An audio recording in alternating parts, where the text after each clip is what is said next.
everyone. This is Joe Thorderson with Geek Tank Radio on 1019 KISS FM in Memphis. There's been a lot of talk here on our radio show. We never shy away from talking about Star Wars or some of the division that's rose among Star Wars fans, and it sparked a lot of discussion. I hate to see, it's a fandom. I like to see people united, but it's hard to avoid some of the topics that are kind of percolating, especially with Star Wars Episode 8. And one of the things, though, that I found it was actually kind of a fun exercise for me. There's a lot of discussion about some of the ideas for Star Wars 8 from other writers. Of course, we've even had ideas of what George Lucas had in mind if he were to carry the trilogy on. And I had some fun coming up with I was imagining what would happen if Disney had hired me to write Star Wars Episode 8, just as a fun exercise. And I found that as I got going on it, I really enjoyed it. And I just wanted to share kind of my basic story idea with you about what I would have done if we could go back in time and how I would have written Star Wars Episode 8. And I thought it was a lot of fun, and I'd love to get your thoughts on it. So I'm going to give you sort of an outline of what I had in mind, and I'd love to hear your comments. So let's get started. So in my movie, it would not be called The Last Jedi. My movie would have been called Star Wars Episode 8, The Rise of the Queen, and that title is going to become a lot clearer as I explain. So anyway, here's some important features of the story. This film is a passing of the torch from the classic characters to the younger characters, but it is also a final farewell to Leia and Luke. Leia and Luke will not live through this film, therefore it needs to be epic in tone. Leia and Luke need to go out as heroes and in grand fashion. Carrie Fisher and Mark Hamill, in my version, would have been the ones to write Luke and Leia's death scenes. If they did not want to write them, they would still have been given script approval. I think it would have been really cool to let Mark Hamill and Carrie Fisher have a hand in that process. I think that would have been something great for Star Wars history. I think that would have been very cool. As the film reaches its climax, all hope will seem to be lost. However, Luke and Leia's sacrifices will save the rebellion from ultimate destruction, leaving Rey, Finn, and Poe damaged, but with just enough strength, experience, and cunning to save the galaxy in Episode 9. And of course, speaking of Episode 9, in my version, Luke and Leia would appear as Force ghosts at the end of the trilogy. And sadly, of course, we know that with the passing of Carrie Fisher, her role would have to be done with CGI, but I think that would have been really something to see. And who's to say we're not going to see it? Maybe we will in Episode 9. Here's some character outlines that I came up with. Let's start with Leia. Leia in this film is an aggressive leader. She says, "I'm getting too old to keep drawing this battle out. It's time to crush them." Leia's operating strategy in this film revolves around the fact that her son is a key leader in the First Order. She knows how he thinks. She knows how the Empire and the First Order have operated. She's going to use that knowledge to her advantage, and with the continual hope of bringing her son back to the light. Similar to the way Palpatine orchestrated the destruction of the Jedi and recruited Anakin Skywalker, Leia will attempt to destroy the First Order and turn Ben Solo back to the light. So it's kind of a flip side of what happened with Palpatine and Anakin. Throughout the film, Leia will issue orders that don't seem to make sense. Only near the end do we discover that she and Luke have been working together, laying the groundwork for the victory of the rebellion. And most importantly in my story, Leia will use unique force powers, but she will also freeze a laser blast in midair, just like Kylo Ren did in Episode 7. I think that would be cool. I've also heard where George Lucas had talked about Luke training Leia in the Jedi arts, which to me would just be phenomenal. I think it might be asking a lot for her to pick up a lightsaber, but you can't. One can wish. So let's switch over to Luke now. So Luke, we find out that Luke has cut himself off from everyone because he was convinced he would be more effective working alone. He also feels he is too big of a target, and if he were to live among the rebels, everyone around him would be in even greater danger. I think that's a plausible explanation for why Luke would have cut himself off, in Episode 7. So hopefully, that makes sense. In this film, Luke operates somewhat like a Navy SEAL. Ever since the rise of the First Order, he has been working in secret all over the galaxy, setting up traps against them that will be sprung at the end of the trilogy.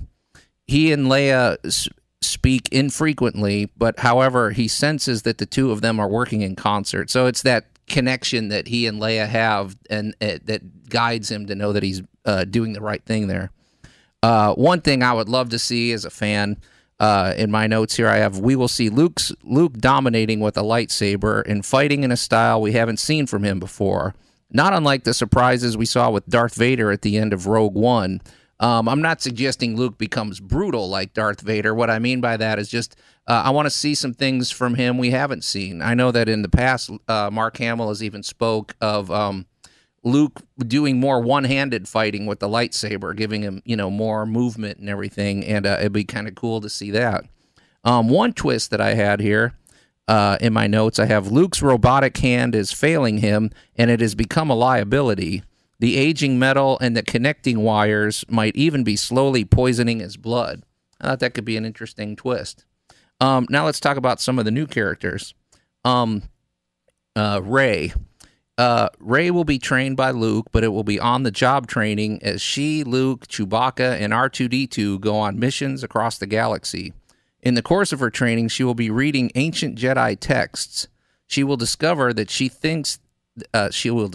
she thinks is a prophecy about herself. She doesn't speak of this to anyone, but the idea of this prophecy weighs on her and colors her decisions, tempting her to seek power. So I like this notion of this prophecy, a variation, of course, on the Chosen One prophecy with Anakin. During this film, the scenes of Rey reading and other people reading about Rey will become important. Rey will develop a mastery of the power of force persuasion. I hope that's the right term.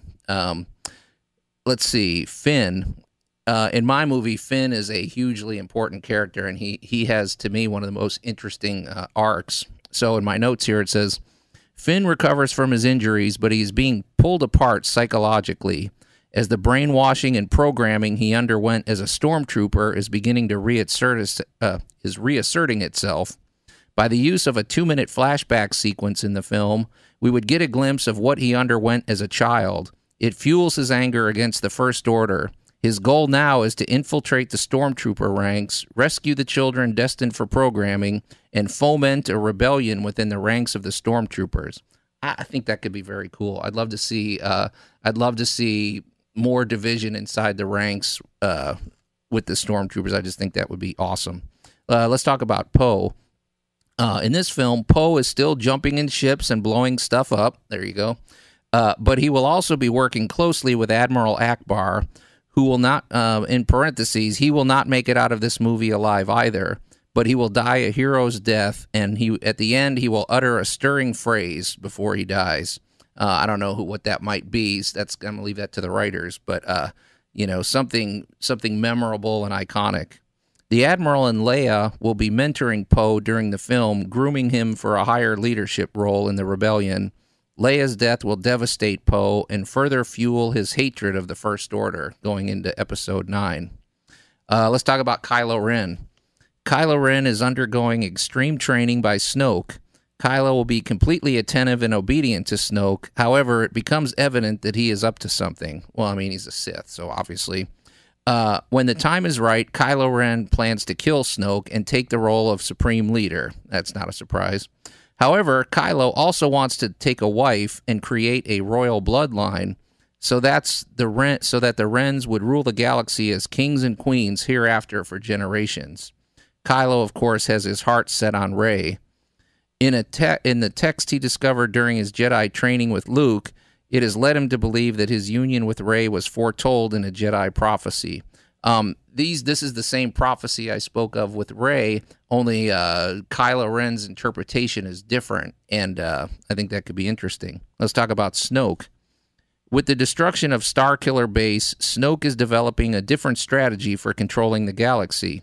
His new weapons are much more Big Brother in nature. He is going to use planetary shields on every planet that has a spacefaring civilization, like the shields we saw, in Rogue One. And they will also have much more advanced scanning capabilities. That way, every ship coming in and out of the gate could be scanned or searched, making it next to impossible for anyone to transport contraband items weapons, or rebels. Snoke will also deploy advanced surveillance satellites around these planets to detect rebel activity on the surface. If any rebel activity on the surface should occur, the gate would be closed and reinforcements would be sent to the planet to crush the uprising. It's a little bit of a different take than what we've seen with, Starkiller Base or the Death Star. I think it could be very interesting. Here's a few scenes that I've created that I think would be fun to see in this new version. So on the opening scene, let's talk about that. Rey hands Luke the lightsaber. Luke ignites it and gives it a few spins, like a swordsman testing the weight of the blade. Then he smiles and looks at Rey. "Welcome, Rey." Stunned, she replies, "You know who I am?" "Of course," he says. "I've read all about you." "You've read about me?" Luke doesn't reply, but he gives Rey a knowing smile. "Come along, Rey. We have much to do."